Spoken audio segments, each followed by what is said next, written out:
Welcome. I'm Kinetic Symphony. I hunt down and report on mysterious and weird true stories, from glitches to the paranormal. Case file number 268, written by I Just Can't 555, Juice Replicating Itself. About 2 years ago, I had a strange experience that no one could explain. I own 2 retail pipe and tobacco vape shops. We were very low on a specific brand of vape juice, and customers were getting upset that their favorite flavors were out of stock. I should note that I only ordered this product from the manufacturer, and it is not carried by any of my distributors. I made orders for both stores and combined them to one list, then I placed the order to the tune of $6,000. When the juice arrived, my general manager split them up and checked in the product slated for store number 1. Then put the stuff for store number 2 in a box to go there the next day. When she got to store number 2 the next day, she went to add the product to the point of sale system, and all of the products were already in inventory. Her first thought was that she accidentally put the inventory from store 1 into store 2. She checked store number 1, and the inventory was correct there. She then went to look in the drawers where we keep the juice, and it was already there. Keep in mind that we do not order this product from anywhere else, and the manufacturer did not get the list for store number 2, just a combined list. There's no way we could have received just the inventory for store number 2 separately. She then checked the bottle's dates of manufacture and batch number, and they matched the product that was in the box. Somehow $3,000 worth of e-juice duplicated itself. We spoke to every employee about it, and no one had any explanation. No one had adjusted the inventory in the system, and no one had transported any product except for my general manager. It's still a mystery to this day. Case file number 269, written by Justin Wright 0803, When the Effect Happens Before the Cause. I'm a sales manager at a very well-known auto parts store. Our store is kind of on the smaller side, so we typically only have 2 people working at a time.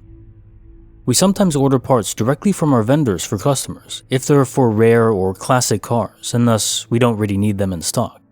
When the parts come in, we call the customer to let them know they're ready for pickup. Today we received a call from one of our regulars. I answer and he says, "Hey, I just missed the 2 calls back to back from you guys. Are my parts in?" I let him know we haven't received our truck yet, and neither me or my coworker have made a call all day. I even checked the recent calls and verified no outgoing calls have been made since yesterday evening. He informs me he's on his cell phone and looking at the 2 missed calls in his log as we speak. We talk about how weird that is and then hang up. Within 5 minutes, his parts show up. I go to call him back, and after the first ring, accidentally the call ends. I immediately hit redial, and as soon as the phone begins ringing, it dawns on me that I've just called him twice back to back. He didn't answer, and I'm still wondering what happened. Case notes, file number 269. This is so cool. Striking me as the first time loop I've narrated in I don't know how long. It's almost a causality break. How in physics, if you can travel faster than light, which is really faster than the causal limit, you can trigger events out of sequence, where the effect is a cause or precedes it, not the cause creating the effect. Of course, this random dude didn't just accelerate to FTL. No. Maybe an Einstein-Rosen bridge? There are wormholes in physics. They're only theoretical math proofs, but still, what else could it be? Case file number 270, written by Kineto Photography, Dad ×2. My dad worked the night shift at a big car company and usually came home around 1 to 1:30 a.m., 3 a.m. at the latest if he took a late night cruise. This took place on a Friday night. My friends were sleeping over, and as tradition, we watched scary videos till we passed out. I'm half sitting / laying on the couch when I heard the door to the garage open and close, so I figured it was my dad. Sure enough, a few minutes later, he came down and said hi to everyone, and then went into my parents' bedroom and closed the door. The family room is connected to their room. I don't recall how much time had passed, but it had to have been at least 30 minutes to an hour when I hear the garage door open and close again. My adrenaline starts to pump because I knew my dad was already home, so who just entered my house? So I listened very carefully and heard him take his shoes off, unpack his lunchbox, etc. A few minutes later, he came downstairs and said hi to everyone just like before, and I just stared at him in confusion. Didn't you already come home like an hour ago? No, I just got home. Why? I literally heard you come home and we talked to you. And then another friend also said, dude, what? That never happened. I'm not really sure what happened that night, but I know for a fact that I never fell asleep and that my dad came home twice that night, with friends as witnesses. Case file number 271, written by StephanieAliceSmiles. 1 foot on pavement, another on grass. A couple nights ago, my daughter and I went on our 4th walk of the day. This was the only walk we took in the dark. We recently just moved 50 miles away from our hometown, and we have enjoyed taking walks and learning the new street names. A lot of the street names are people's names. Coming up to our street, there is a street with a break in the sidewalk.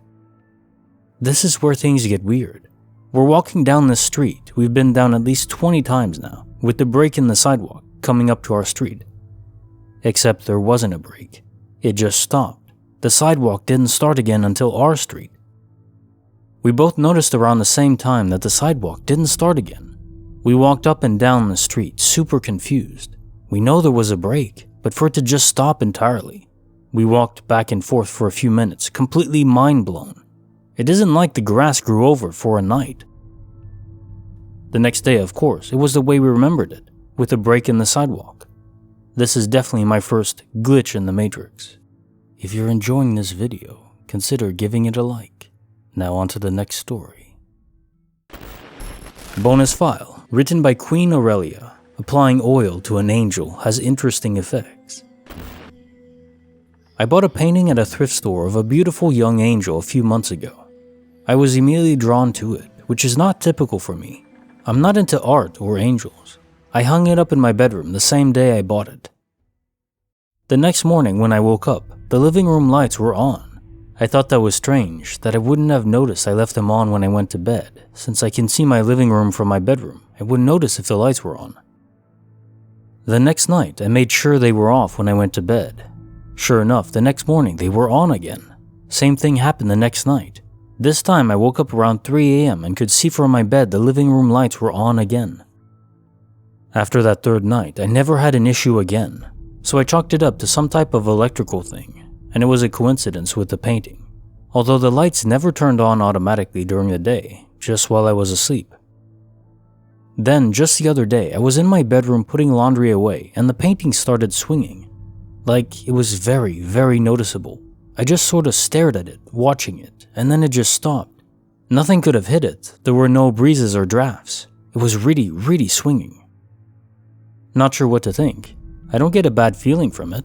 I should mention, I live by myself, so no one could have turned the lights on after I went to bed or moved the painting. Bonus file, written by VGN Trickster. 2 men in suits observing through the window. My sister had moved to the city my best friend and I were living in, and she was staying on our couch. It was summer and really hot, and we had air conditioners in our bedrooms, but not the living room. Sometimes she would sneak into my room and sleep in the bed with me when it just got too hot in the living room. One night I woke up around 3 a.m. and was having trouble falling back asleep. I was having a lot of anxiety. Then my sister came in and got into the bed. I figured she was just hot, so I didn't say anything. For some reason, my anxiety increased. I kept saying in my head, "She's scared. There's someone in the house. I feel like she's scared and there's someone in the house." So maybe after 5 minutes, I said out loud, "Did you come in here because you're hot?" And she said, "No, I heard glass break in the kitchen and got scared." I jumped up and was like, "Did you investigate?" And she said no. So I got up and was like, "Jesus, someone needs to investigate if you heard glass break." I exited my room and my dog, a big Akita mix, followed me. I walked throughout the apartment and didn't see anyone, but I kept feeling like someone was in there. I checked behind furniture, opened closets, cupboards, literally everything, but there wasn't anyone around. I went back into the bedroom and laid down and told her I didn't see anything or any glass, but I couldn't stop feeling like someone was in the apartment. I was tossing and turning and couldn't stop thinking about it.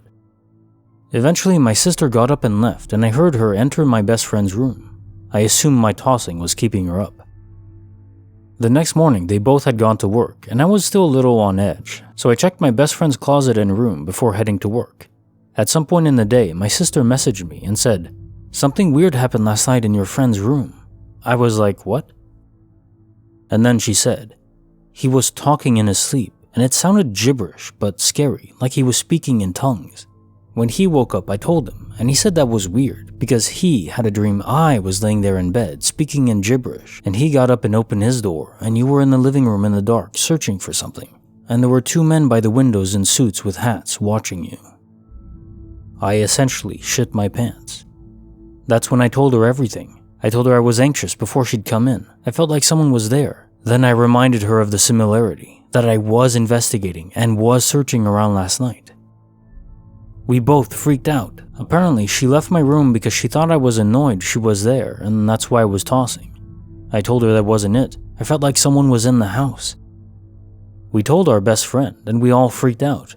It was a really weird shared experience to have. Nothing at all happened there before that, and nothing has since, as we still live there. No clue what that was. A weird visitation, I guess.